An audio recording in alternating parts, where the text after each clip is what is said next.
Hello जय हिंद दोस्तों। UP police में जो भी कैंडिडेट सिलेक्ट हुए हैं उनके लिए डीबीपीएसटी 26 दिसंबर से स्टार्ट होने वाला है। लेकिन सबसे बड़ी खुशखबरी है कि जो डीबीपीएसटी होगा वो गृह जनपद में होगा, अपने ज़िले में होगा। ये सबसे अच्छी खुशखबरी है।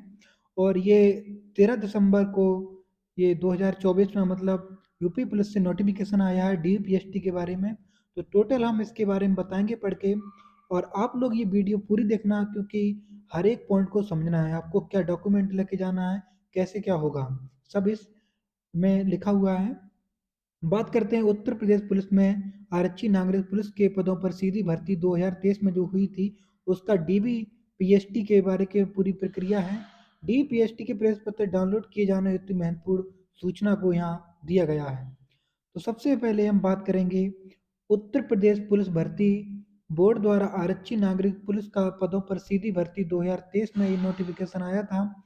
उसके द्वारा शारीरिक मानक परीक्षण में अहर अभ्यर्थियों को अभिलेखों की समीक्षा व शारीरिक मानक परीक्षण की कार्रवाई प्रदेश के 75 जनपदों में होगा, जिसका 26/12/2024 से प्रारंभ होने जा रहा है। तो इससे अच्छी खुशखबरी है कि अपने जिला में ही सब कुछ होगा।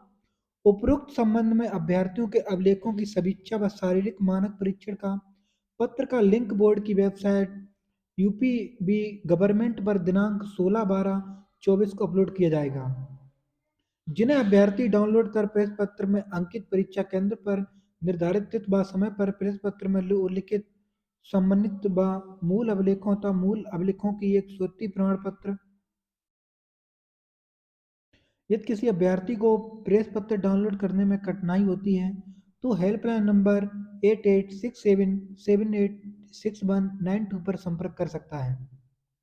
उत्तर प्रदेश पुलिस में आरक्षी नागरिक पुलिस के पदों पर सीधी भर्ती 2023 की विज्ञापित दिनांक 23/12/2023 में संगत सेवा नियमावली में उल्लिखित प्रावधानों का अनुक्रम में अभ्यर्थियों की अभिलेख की समीक्षा व शारीरिक मानक परीक्षण हेतु निम्न प्रक्रिया निर्धारित की जाती है। अभिलेखों की समीक्षा अभ्यर्थियों को उनकी पात्रता, शिथिलता, अधिमानी, अहर्ता आदि के संबंध में सुसंगत दस्तावेजों के द्वारा बोर्ड द्वारा गठित समिति के समक्ष उनके अभिलेखों की समीक्षा व शारीरिक मानक परीक्षण के लिए बुलाया जाएगा। इसका मतलब है जो भी हाइट चेस्ट नपेगा तो उसके लिए बुलाया जाएगा। यह परीक्षण एक समिति द्वारा संपन्न कराया जाएगा। इस समिति का स्वरूप निम्न में है। जनपद के जिला मजिस्ट्रेट द्वारा निर्दिष्ट कोई डिप्टी कलेक्टर अध्यक्ष होगा। कोई भी जो कलेक्टर होगा वो अध्यक्ष वहाँ बैठेगा। उसके बाद ही आपका डीपीएसटी होगा। जनपद कमिश्नरेट के पुलिस आयुक्त, वरिष्ठ पुलिस अधीक्षक द्वारा नाम निर्दिष्ट कोई उप पुलिस अधीक्षक वहाँ बैठेगा, या एसपी बैठेगा या एसपी बैठेगा। तो वही करेगा ये सब कुछ। आगे हम बात करते हैं, ये बहुत इंपॉर्टेंट पॉइंट है, इनको पढ़ के जरूर जाएं आप।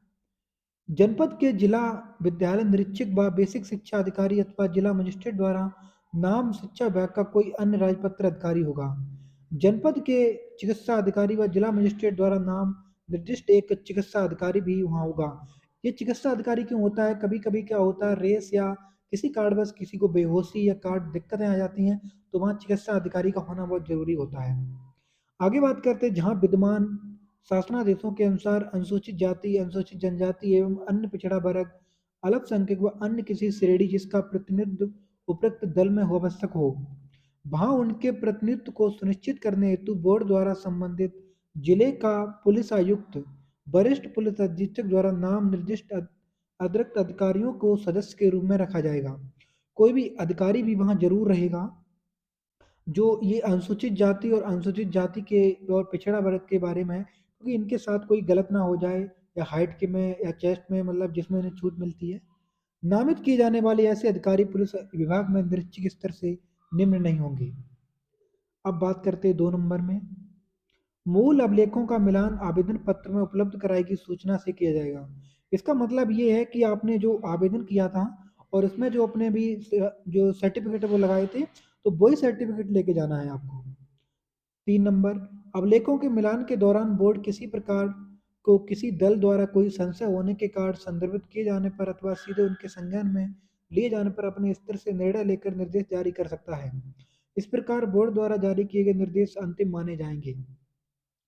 क्वेश्चन नंबर 4, अभिलेखों की समीक्षा के दौरान या समीक्षा के पश्चात चयन होने पर किसी भी समय किसी भी अभिलेख को छल साधित गलत या कूट रचित पाए जाने की दशा में आवेदक का अभ्यर्थन यथास्थित बोर्ड अथवा नियुक्ति प्रदारी के विवेक के अनुसार निरस्त कर दिया जाएगा। यथास्थिति आपराधिक मामला संशोधित करके यथाविधि कार्रवाई भी की जा सकती है उस पर। कोई भी छल या कोई दूसरे की जगह रेस येस नहीं लगा सकता है, तो इसके लिए बहुत बड़ी वहाँ फोर्स रहेगी। आगे हम बात करते हैं, मुख्य टॉपिक रहेगा वो शारीरिक मानक परीक्षण रहेगा सबसे पहले। तो उक्त समिति द्वारा अभ्यर्थियों के शारीरिक मानक परीक्षण संपादित की जाएगी। सफल अभ्यर्थियों को ही शारीरिक मानक परीक्षण में सम्मिलित किया जाएगा। जो अभिलेखों की समीक्षा जैसे जो पहले डॉक्यूमेंट में सही हो जाएंगे, फिर उनके लिए ही शारीरिक मानक परीक्षण होगा। पुरुष अभ्यर्थियों के लिए न्यूनतम शारीरिक मानक निम्न है। ऊंचाई, सामान्य अन्य पिछड़े वर्ग और अनुसूचित जातियों के पुरुष अभ्यर्थियों के लिए न्यूनतम 168 सेंटीमीटर ऊंचाई चाहिए, ये बहुत इंपॉर्टेंट है।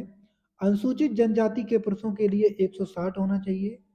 अब बात करते हैं हम सीना की। तो सीना इसमें कितना मापा जाएगा? सामान्य एवं अन्य पिछड़ी जातियों और अनुसूचित जातियों से संबंधित अभ्यर्थियों के लिए न्यूनतम सीने का माप 79 सेंटीमीटर और फुलाने पर 84 सेंटीमीटर होगा।